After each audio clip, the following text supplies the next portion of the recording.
Já, þá var komið að því að fara yfir alþjóðamálin sem að þessu sinni náttúrulega hugarheimur Donald Trump. Hann hélt ræðu í allsherjarþingi Sameinuðu þjóðanna í gær, átti fund með Zelenski seinna daginn og sendi frá sér tilkynningu á Truth Social sem hans eigin samfélagsmiðill. Til þess að ræða þessa stöðu hingað komin eins og ofta áður Hilmar Þór Hilmarsson sem staddur í Bangkok og kemur hérna í gegnum Zoom. Blessaður Hilmar. Sæll.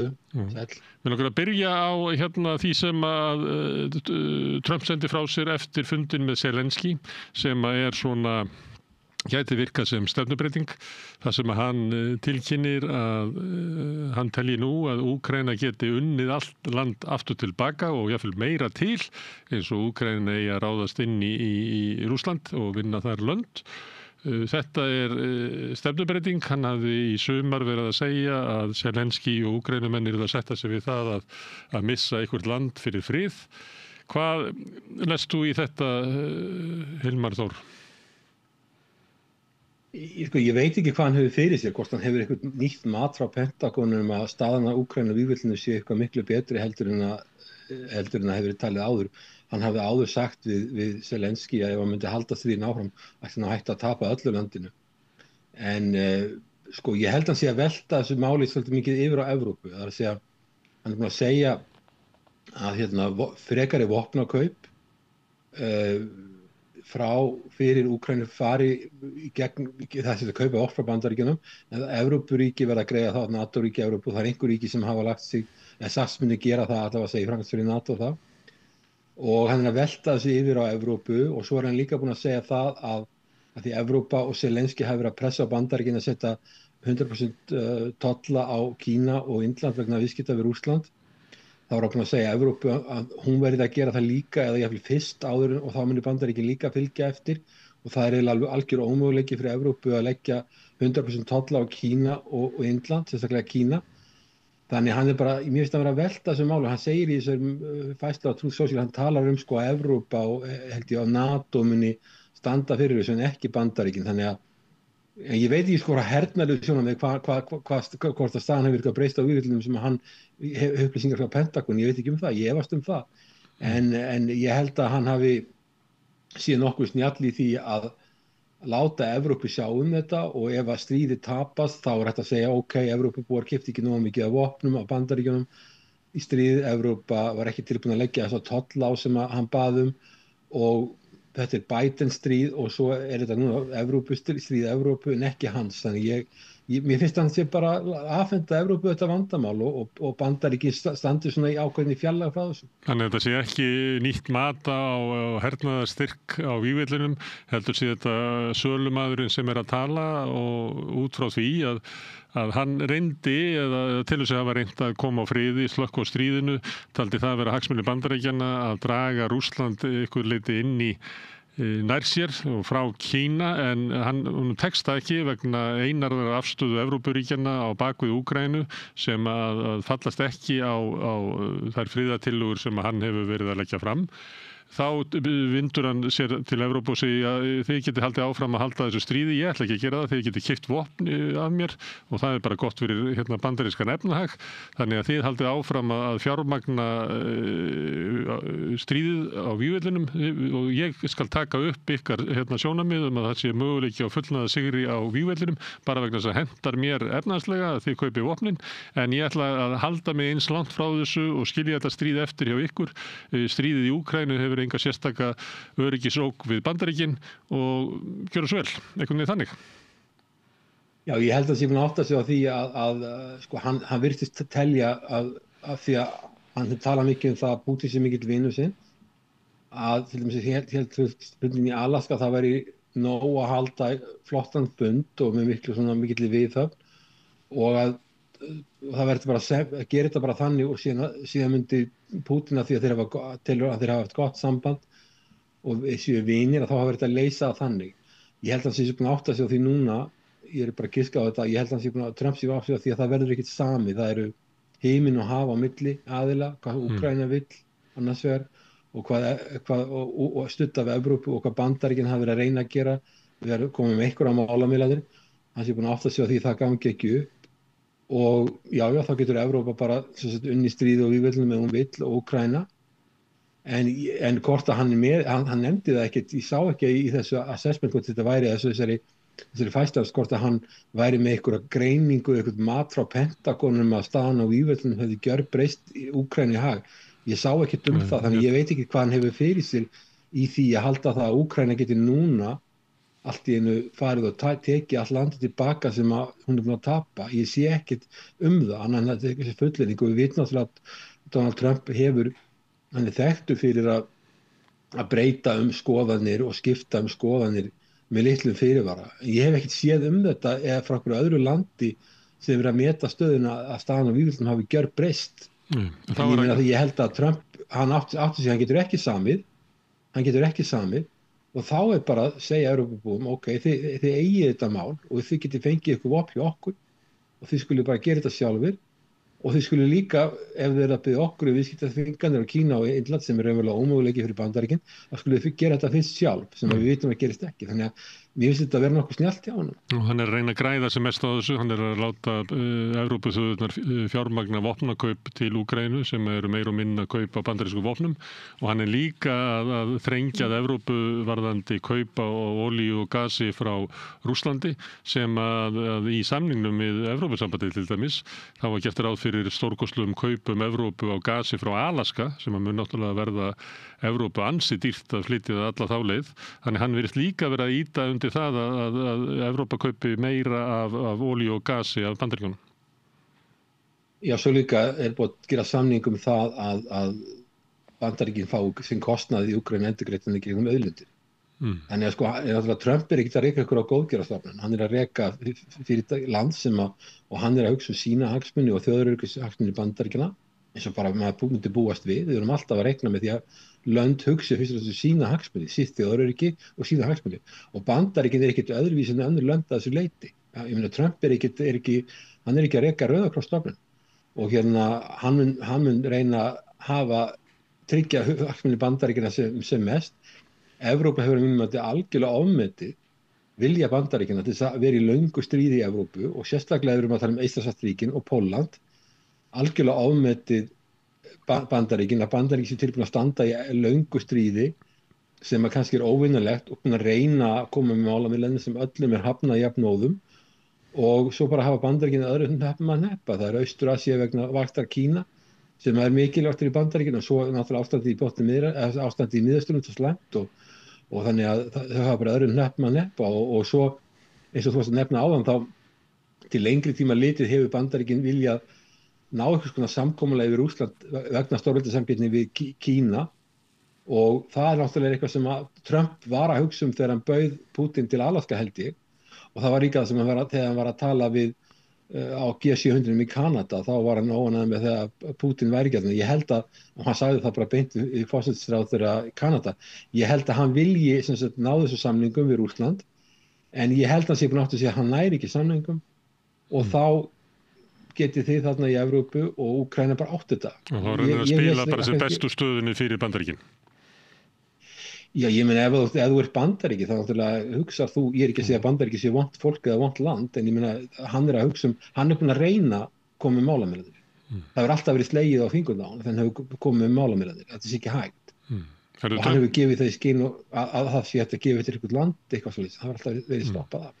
Trump hélt ræðu í Sameinuðu þjóðunum í gær. Það var náttúrulega mátti merkja á þeirri ræðu að hann hefur ekki mikla trú á Sameinuðu þjóðunum eða alþjóðakerfinu svo kallega. En hann var með svona sérstakar pillur eiginlega til Evrópu. Hann var að segja að þau lönd var á leiðin til helvítis. Það var fyrst og fremst vegna tvennt sem hann nefndi, annars er áherslu þeirra á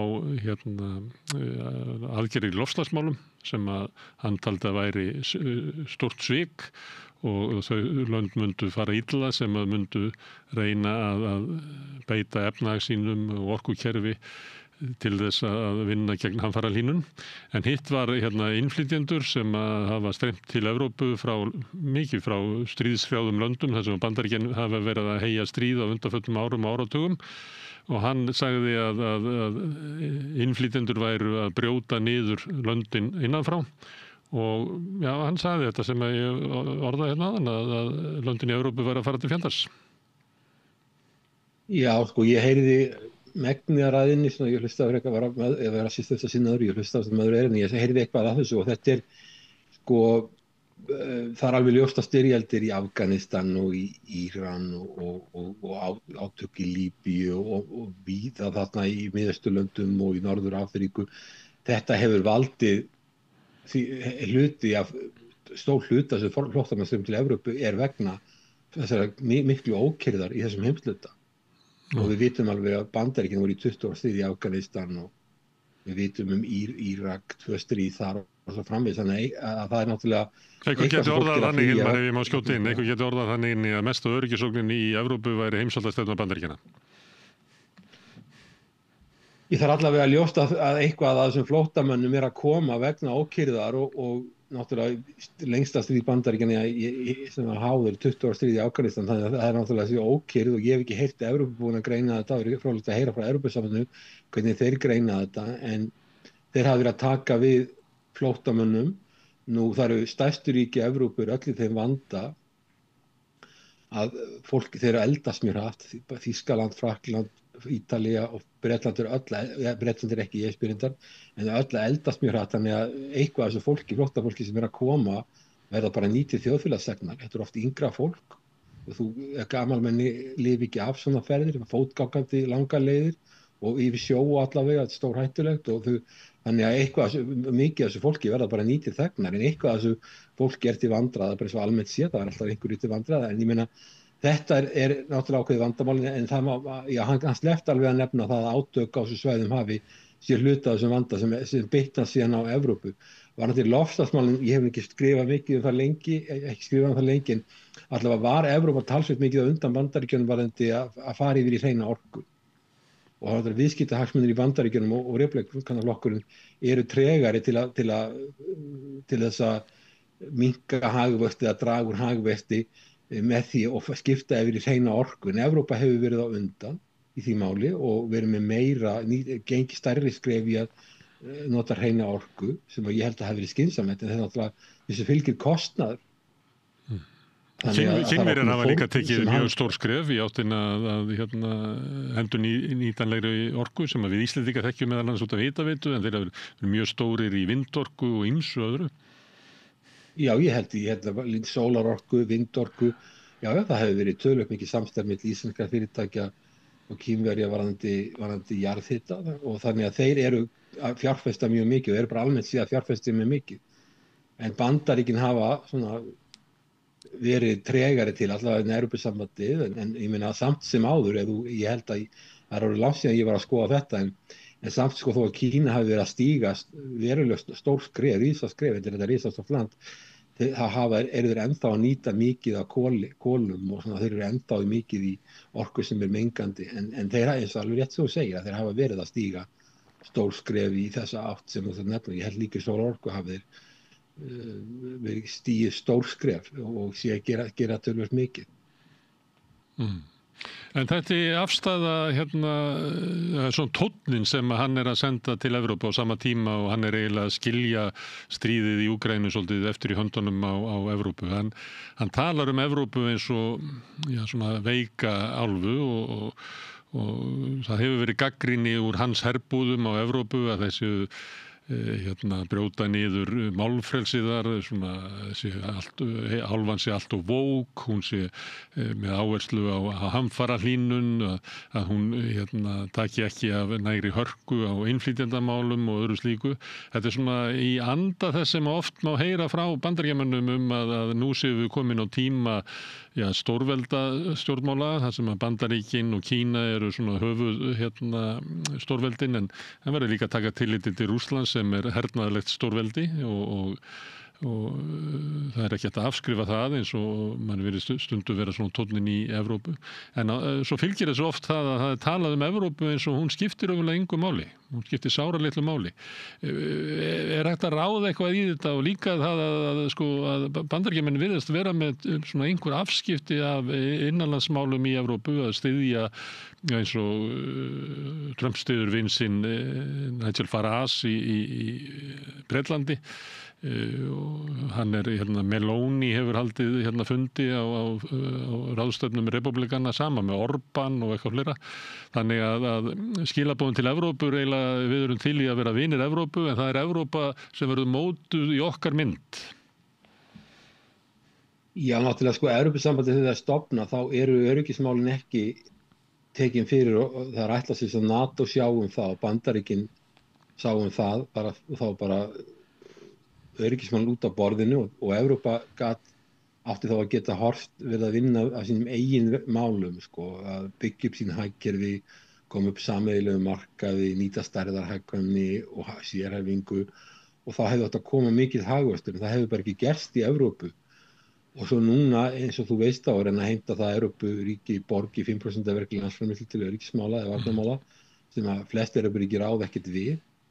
Þannig að sko að hagsmunir Bandaríkjanna og Evrópu ekki á þetta sömu og ég velti fyrir mig hvað mun gera sko ef að sko NATO veikist mikið ef að löndin geti ekki borgað þetta, standa sig ekki að þau og NATO muni veikjast, Trump muni dragast, ef Trump eða einhver annar forseti sem kemur eftir honum, varaforseti sem núna eða hver, muni ég vil draga Bandaríkin meira út úr NATO og held ég þetta geti snúist við sko að Evrópa muni fara að horfa meira til Kína að auka viðskipti við Kína og Bandaríkin fara að skipta minna máli. Ég meina sko það að Bandaríkin sköffuðu öryggi fyrir Evrópu eða sá öryggi fyrir Evrópu var náttúrulega mikill sparnaður fyrir Evrópu og svo löndin voru þau ekkert að standa við sína skuldbindningar mörg þeirra til NATO og það virðist vera liðin. 10 ríkisfjármála Bandaríkin í erfiðri stöðu og mér skilst að Bandaríkin sjálf ætli ekki að fara í 5%. Þú sést eftir í tíman eru búin að borga svo mikið að þarna Evrópa getur gert þetta ekki við. Þannig að þetta mjög erfitt fyrir Evrópu og já, ég held að hann ber ekki mjög mikla virðingu fyrir Evrópuleiðtogum, flestum og það hefur bara komið fram á fundum og Evrópa er í vandræðum en ég veit ekki alveg hvernig það mun teflast. Ég held að það séu líkur á því að ef Bandaríkin hafa svo til lengd þá fer Evrópa að snúa blaðinu við og ef að NATO veikist mikið þá verður Evrópusambandið að fara alveg að skoða sína stöðu og þessar hugmyndir Trump ekki bara þessa 5% af verkli landsframleiðslu til varnarmála heldur líka Evrópa leggja ofurtolla á Kína og Rússland. Þetta mun bara brjóta Evrópu hagkerfi niður. Og þannig að það bara og maður sér það alveg á fundum þegar á NATO fundum að Trump hann ber ekkert mikla virðingu fyrir Evrópuleiðtogum almennt séð en það sástu það að á síðasta NATO-fundi í Haag að hvað sem aðrir fór í miklar hæðir hjá Evrópuleiðtogum til að reyna að hafa Trump góðan. Þannig að þetta mjög sérstakt ástand. Já, og maður horfir á það svolítið undrandi að sjá Evrópu sem að einhver leyti gæti maður sagt að hafi svona sogast inn í stefnu sem að Bandaríkin hafa viljað reka og þú hefur nú bent á það að til dæmis þegar var fyrst talað að Úkraína ætti að ganga í NATO að þá voru Evrópuleiðtogar sem að vöruðu við því en það var látið undan vilja Bandaríkjanna. Nú kann að vera það sé eina ástæðan fyrir því að við erum komið með stríð inn í Úkraínu sem að Bandaríkjamenn studdu Úkraínumenn til að byrja með en draga sig núna út úr þessu skilja stríðið eftir í höndunum af Evrópumönnum, gera kröfu að þeir auki hernaðarútgjöld sín 5%, draga sig að svona hálfu leyti út úr NATO, gefa til kynna að það sé ekki víst að þeir munu koma og verja löndin. Eru með kröfur pólitíska breytingar í Evrópu en samt það eins og þú ert að nefna að Evrópuleiðtogarnir þeir smjaðra fyrir Trump og láta eins og að það sé að halda í eitthvað svona samband sem að kannski augljóst að það að rakna upp og að eyðileggjast en maður sér eiginlega enga umræðu í Evrópu svona sjálfstæða utanríkisstefnu Evrópu nema þá að ef að Bandaríkjamenn dragi sig tilbaka þá ætlum við að halda viljuðu þjóðir, halda áfram að reka stefnuna sem að Bandaríkjamenn vildu að Evrópa væri að reka. Maður sér ekki svona þessa hugmyndarlegu deiglu sem að maður myndi ætla að verða til í Evrópu á þessum straumhvörfum sem okkar tímar eru. Nei, alltaf eins og við höfum talað þá Evrópa 27 þjóðríki og þau hafa mismunandi skoðanir og mismunandi hagsmuni, þetta er ekki ein heild.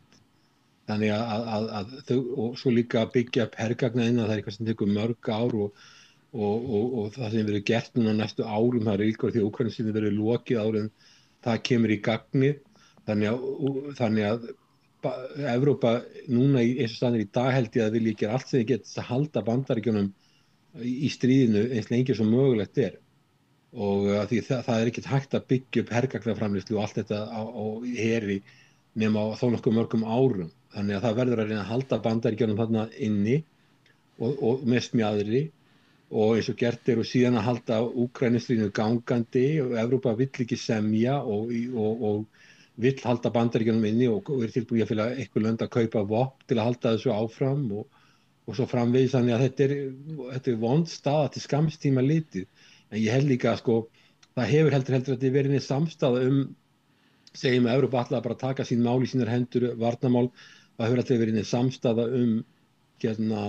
að byggja upp evrópskan her. Við vitum að lönd eins og Pólland og Eystrasaltsríkin og fleiri lönd í hluti af Sovétríkjunum fyrrum og svo Austur-Evrópu, að þau treysta finnst á Bandaríkin. Nú er það alveg breytt staða hvað þau gera. Ég held að Eystrasaltsríkin, Ísland, Lettland og Litáin hafi alveg afmetið að Bandaríkin myndu vera tilbúin að fórna sér og sínu þjóðaröryggishagsmunum fyrir þau. Það er bara ekki þannig og sama með Pólland og ég held að þau fljóta að fara og ég finnst alltaf þess að vera mikið ofmat á því að Bandaríkin séu tilbúin að setja sína hagsmuni nr. 2 og hagsmuni einhverja Evrópuríkja nr. 1. Það er ofmat en ég held að þau séu ennþá með þetta og þess vegna hafa alltaf verið að heimta að Bandaríkin færi svona gríðarlega fórn eins og setja þess að tolla á Indland og Rússland myndu stórskaða bandarískt hagkerfi. Evrópa hefur bara ekki verið alveg jarðtengt, sérstaklega Austur-Evrópuríkin og fyrir Sovétríkin, Ísland, Lettland og Litáin, þau hefur ekki verið alveg jarðtengt. Þau eru kannski átt að sjá þessu núna. En það tekur tíma fyrir þau að bregðast við og svona þannig sem við erum að tala að þau eru ósammála. Men Frakkar hafa talað fyrir sameiginlegum heri og gert það nokkuð lengi. Það hefur ekki verið neinn samstað það, þannig að þetta er allt alveg óljóst og svo líka annað ef Bandaríkin fara frá Evrópu að þá fara þessi lönd að keppa sína á milli völd og áhrif. Þýskaland að keppa við Bretland og Frakkland og allavega. Þannig að ég er ekkert sem að koma neitt gott út af því heldur. Nei. Á sama tíma og öll löndin eru að efla og styrkja sinn herafla, þannig að vekur ekki svona góða tilfinninga þegar horft til sögunar. Annað sem var áberandi í ræðu Trump var svona fyrirlitning hans á Sameinuðu þjóðunum og raunverulega svona alþjóða samstarfi. Hann er einfaldlega bara ekki maður slíks heims, það sem er byggt á alþjóðalögum og alþjóðastofnunum sem að reyna að búa til svona friðsamlega leiðir fyrir þjóðirnar að eiga viðskipti. Það er og það er náttúrulega eins og Bandaríkin hafa beitt sér svona á undanförnu að þá er þess afstæða þeirra með þjóðamorðinu á Gaza er náttúrulega að brjóta niður að sömu leyti Sameinuðu þjóðirnar og valda því að víða heim að fórna fólk höndum og finnst að því svokallað alþjóðasamfélag sé máttlaust gagnvart því að geta gert eitthvað það vegna þess að Bandaríkjamenn stoppa það. Þetta erindi sem hann er með þarna inn í Sameinuðu þjóðunum er svolítið á svona yfirlýsingu það að Bandaríkjamenn ætla ekki að beita sér í því að styrkja Sameinuðu þjóðurnar eða svona alþjóðakerfið, alþjóðadómstóla og annað slíkt. Það er þannig. Nei, ef þú alþjóða stríðskapadómstólinn sem dæmdi bæði Pútín og Netanyahu að Bandaríkin er ekki aðilar það, þannig að þess vegna geta Pútín og Trump farið, Pútín og Netanyahu farið til Bandaríkin á nokkura vandræða. En Bandaríkin hafa alltaf haft svona frekar fyrirlitningu á Sameinuðu þjóðunum. Það eru margar ástæður fyrir því. Ein svo til dæmis að í alþjóðaþinginu hefur hvert land eitt atkvæði og náttúrulega Bandaríkin hafa eitt atkvæði og svo einhver smáríki, einhver starfinn hafa eitt atkvæði. Ef þú tekur Bretton-Woods-stofnanirnar, Alþjóðabankann og Alþjóðagjaldeyrissjóðinn, þá greiða menn atkvæði eftir hvað eiga mikið hlutafé, hvað eiga mikið hlut í stofnuninu og það fyrir eitt stærð hagkerfisins. Þannig að ef þú kemur til Alþjóðabankann og Alþjóðagjaldeyrissjóðinn, þá ráða Bandaríkin alveg gríðarlega miklu og líka því að hefðustöðvarnar eru í Bandaríkjunum. að það ráða Bandaríkjamenn með gríðarlega miklu, það ráða minni hjá Sameinuðu þjóðunum er ekki eins nálægt Hvíta-Húsinu, þær eru samt í Bandaríkjunum en þeir hafa alltaf fyrirlitið Sameinuðu þjóðirnar og þær hafa verið undir fjármagn og svo til dæmis það voru tæknibilarnir hjá þeim í dag, stígjabíla hjá þeim, rafknúði var bilaði hjá þeim og svo bilaði tæknibúnaðurinn þegar Trump var að flytja ræðu. Þetta er stofnun sem er í fjársvelti og hefur lengi verið og Bandaríkin líka Trump sérstaklega á móti Alþjóðaviðskiptastofnuninni og fyrst það hafi verið farið illa með Bandaríkin þar. Það átt að gera fyrir kjörtímabili var á dagskrá fríverslunarsamningar við Evrópu og svo líka hérna við Austur-Asíu og fríverslunarsamningurinn við Austur-Asíu og fleiri ríki, þar á meðal Kanada, Ástralía og fleiri lönd voru í því. Hann slá því af, Kína var ekki með í því, þannig að þá hefði maður haldið að ef Bandaríkin vildi styrkja sig í Asíu þá væri snjallt að vera aðila samningum í löndum sem ASEAN það sem að Kína væri úti, en hann sló það líka af, þannig að hann er ekkert hrifinn af fríverslunarsamningum og hann því hrifnar af tollum og þetta vekur athygli, ég er núna í Austur-Asíu, þetta vekur athygli því að ASEAN var stofnað eitthvað 57 eða eitthvað að fólk sem stjórnar hérna í Austur-Asíu-löndunum, Austur-Asíu-ríkjunum, þetta er fólk sem að elítan miklu leyti lærði í Bandaríkjunum. Hún fór til Bandaríkjanna og lærði hvað frjáls viðskipti verið mikilvæg og þau getur skilað hagnað, þetta er kallað gains from trade, það sem allir eru betur settir á eftir og mikil viðskipti, stærðarhagkvæmni og mikil sérhæfingu. Þetta fólk kom til Bandaríkjanna, elítan, að miklu leyti, ekki allir miklu leyti, og fór síðan til Asíu og endurskapaði Asíu og Asía, Austur-Asía, fyrst og fremst drifin á útflutningi miklum utanríkisviðskiptum. Þetta fólk lærði í Bandaríkjunum. Það kom svo hingað og fór að stjórna þessu löndum eftir skólabókinni sem þau lásu í Bandaríkjunum. Sjálfur hefur kennt alþjóðaviðskipti í Háskólanum á Akureyri í mörg ár og það eru 3 bandarískir höfundar eftir bókinni og mikið af þessari bók fjallar bara allan hag sem lönd hafa viðskiptum og fyrirtæki og sýna fram á það fræðilega og dæmi og hvað fríverslunarsamningar skipta miklu máli og samtök eins og ASEAN og farið yfir Evrópusambandið og sameiginlega marka og allt þetta. Þetta fólk líka í Evrópu lærði þetta. Núna er búið að snúa þessu allar kol og Bandaríkin á Bretton-Woods-fundinum 1954 þegar stríðinu var að ljúka, þá var líka lögð áhersla á gríðarlega á opið viðskipti og afnema alla kvóta og lækka tolla eins og hægt væri. Þetta var Bandaríkin sem höfðu forist þetta og svo þarna var byrjað að ræða GATT sem síðar var til, sem var samningurinn ekki stofnun, síðan var Alþjóðaviðskiptastofnunin stofnun sem á 1995 sem var framhald af bara að þegar GATT var lagt niður og það tók svo stofnun við. Þannig að Bandaríkin höfðu forist þetta að koma og þessi hagkerfi sem hér eru í Austur-Asíu sem eru mörg með gríðarlega mikinn hagvöxt og eru eflast og verða sterkari, það sem þau hafa gert er það sem að elítan lærði í bandarískum háskólum. Þannig að þetta vekur furðu og svo kemur allir í forseti sem snýr öll á hvolf og heldur að viðskiptahindranir séu aðaleiðir og tollar. Þannig að þetta vekur furðu og svo vekur líka furðu hvað Trump er harðhentur við hefðbundin bandalagsríki eins og Japan, Suður-Kóreu, Evrópusambandið og Ástralíu og þessi lönd sem eru hefðbundin banda með Bandaríkjanna. Þannig að menn viti ekki alveg hvað þessi stendur veðrið í þessu máli. Já. Þannig að Trump er í stafni þeirra sem eru að breyta alþjóðakerfinu og það er Evrópa og fleiri þurfa að endurmeta samskipti sín við Bandaríkin. Þú ert að tala eins og Eystrasaltslöndin sem trúðu því að Bandaríkin myndu verja sig fyrir Rússlandi en þurfa að endurskoða það. Þau gjörsamlega ofmeta þetta. Ég hef kennt þetta í 20 ár og ég hef alltaf verið að segja þeim að mér er ágætlega við Bandaríkin. Ég við Íslandi við starfum með Bandaríkjunum í seinni heimsstyrjöldinni. Við vorum í samstarfi við Bandaríkin. Okkur var boðið í NATO. Það voru Bandaríkin sáu fyrir því og okkur var gerð tvíhliða varnarsamningur. Ég hef átti veltið fyrir mér að Íslandi lítilýsir við sjálfstæði 7. júní 1944 að það liðu síðan þetta er 7. júní 1944 og 1. júlí 1944 er komið stór sendinefnd til Bandaríkjanna á Bretton Woods fundi sem ég var að tala áður, þar sem var lögð áhersla á að búa til nýjan arkitektur fyrir alþjóðaviðskipti og fyrir allt heimshagkerfið með því að setja fót lykilstofnanir eins og Alþjóðabankann, Alþjóðagjaldeyrissjóðinn og síðan GATT sem var síðan alþjóðaviðskiptastofnun. Þetta var allt gert og Ísland var komið þarna, sendinefndin var komið þarna út frá Íslandi bara það voru litið 13 dagar frá því að landi lýsti við sjálfstæði. Þetta getur ekki hafa verið neinn tilviljun.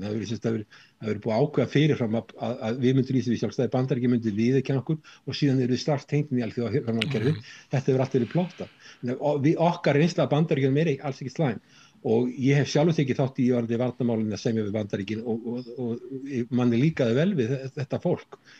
Þannig að Bandaríkin ég ekki halda að ég missi illa við Bandaríkin. Ég lærði í Bandaríkin, búið í Bandaríkinum í 10 ár samtals. Verið í mörgum fylgjum og kennt við marga skóla þar. Þannig að mér er ekki illa við Bandaríkin. En Bandaríkin hljóta að hugsa sína hagsmuni og ég hef verið að segja við þá að þau verið að athuga það að Bandaríkin er ekki einhver stór mamma. Bandaríkin eru land sem hugsa á sína hagsmuni, sína þjóðaröryggishagsmuni fyrst og fremst og þau geta ekki treyst neitt á þau.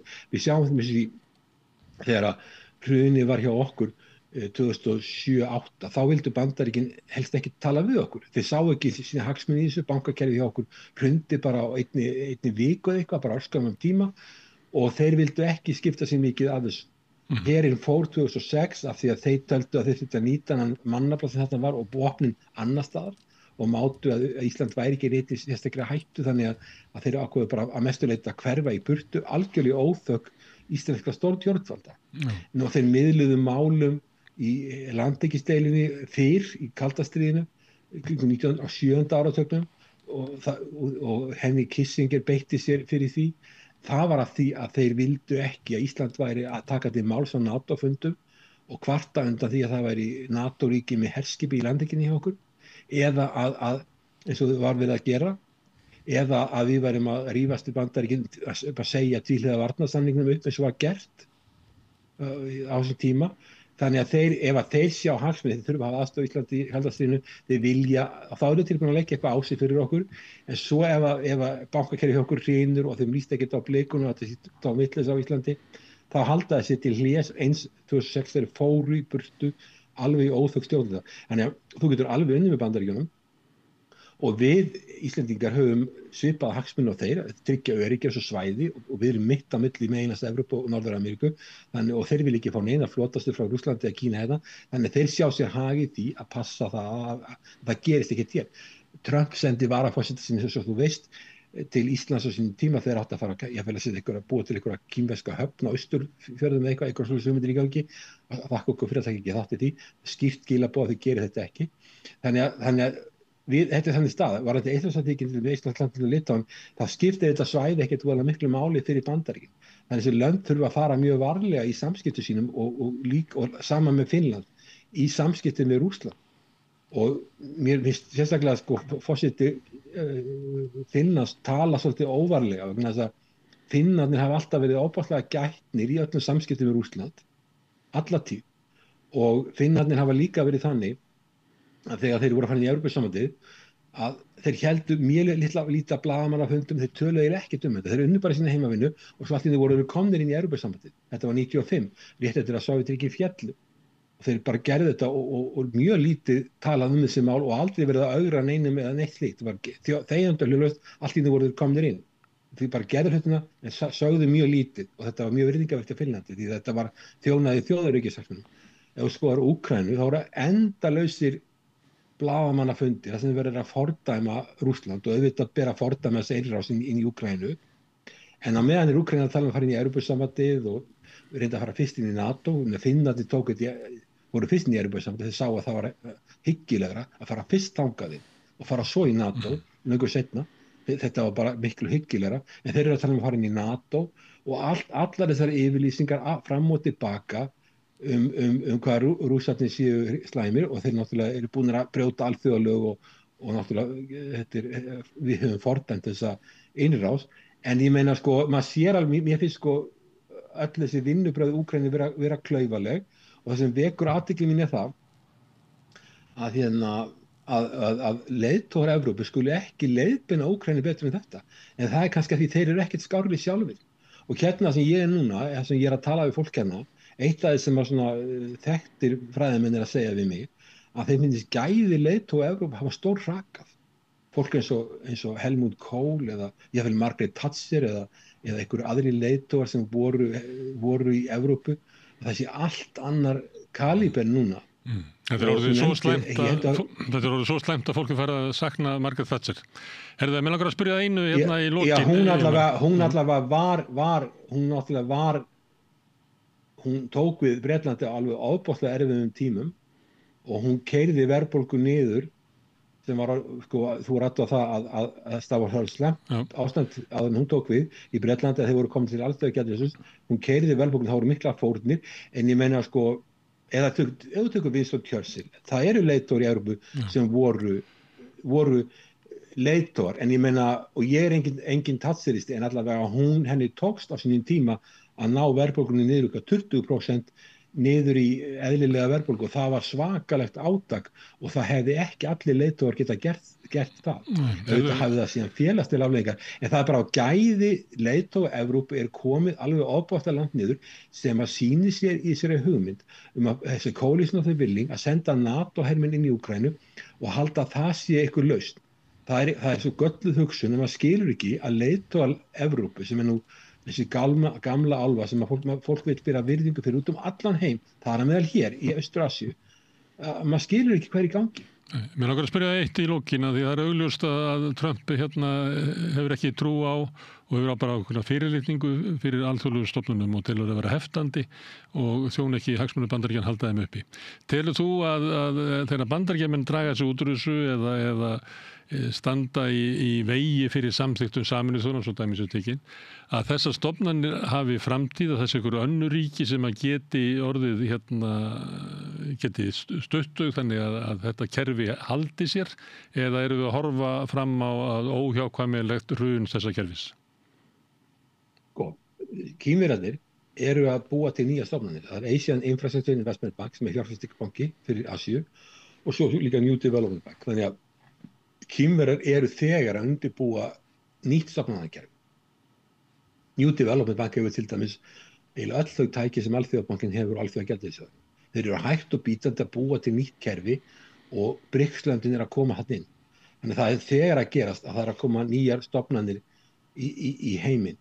Varðandi þessar stofnanir sem þetta tala Alþjóðabankin og Alþjóðagjaldeyrissjóðurinn, sérstaklega Alþjóðagjaldeyrissjóðurinn held ég að hafi alveg framtíð. En það koma kannski stofnanir sem verða við hliðina á þessum stofnunum og Kínverjar hafa mjög lengi verið óánægðir með það hvað þeir hafa lítið atkvæðavægi í þessum stofnunum miðað við stærð hagkerfisins. Það hefur verið miklar deilur og BRICS-löndin hafa mörg óánægðir með það hvað þeir hafa lítið völd og hvað Bandaríkin hafa mikil völd í þessum stofnunum.